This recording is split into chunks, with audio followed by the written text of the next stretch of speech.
Hello. Let's talk about predeterminism, which is one of my favorite topics to speak about. A lot of people believe that they have control over their lives, and this is like a debated topic, right? And this could go into things like religion, or like different kind of faiths, or like what you believe in, atheism, whatever. But in my opinion, a majority of the things that happen to you in your life are predetermined. Your socioeconomic status, the way you view the world, your perspective and philosophy on life, the way you interact with people. Everything is a byproduct of what you were raised with by your family or by your friends or your life experiences or your appearance or level of intelligence, etc.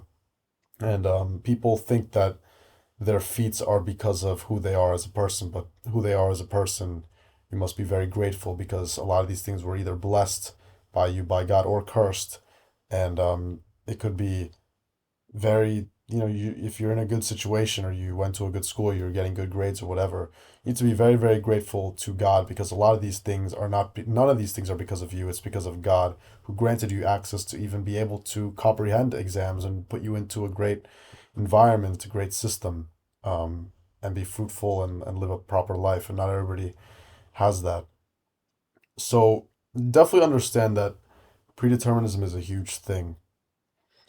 And it's a bit freeing realizing that your chances of victory and the fact that if the decision your end result and the conclusions that you reach in life, whether you marry a 10 out of 10 woman or you have a multi-million dollar business or you become dead broke or whatever, all of it is pretty much predetermined.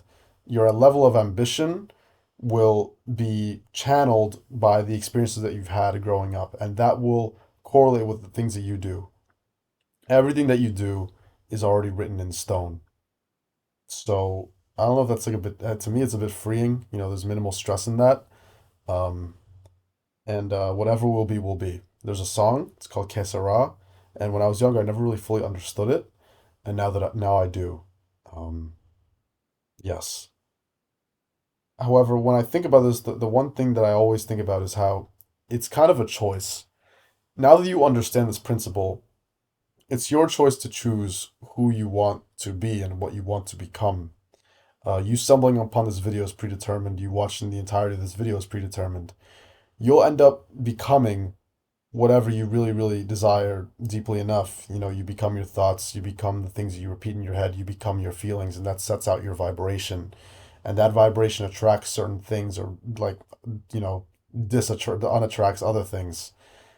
And I've noticed that whatever you want in life, if you want it bad enough, it'll come to you naturally. It'll start manifesting into things around you.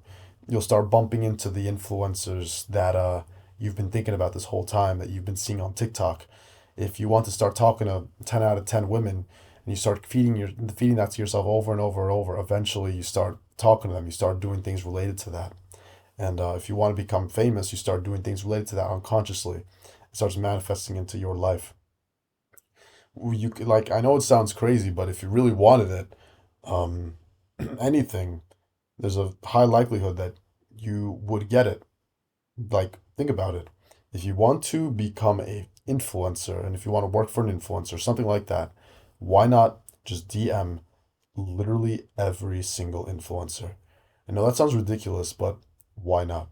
That's the only way that you got. That's the only leverage that you have. You could just focus on quantity. And of course, there's a bunch of people doing the same thing, but find a way to stand out. Why not just give them a bunch of value in the DM that you send? Why not just like send them like a stock pitch or something huge that would help their business? Why not get into contact with people that they know? Why not even visit the area that they are? Right? And then some people say, I don't have the money. There's always, okay, if you don't have the money, then start doing DoorDash, Uber, figure something out. There's always a way out. That's it.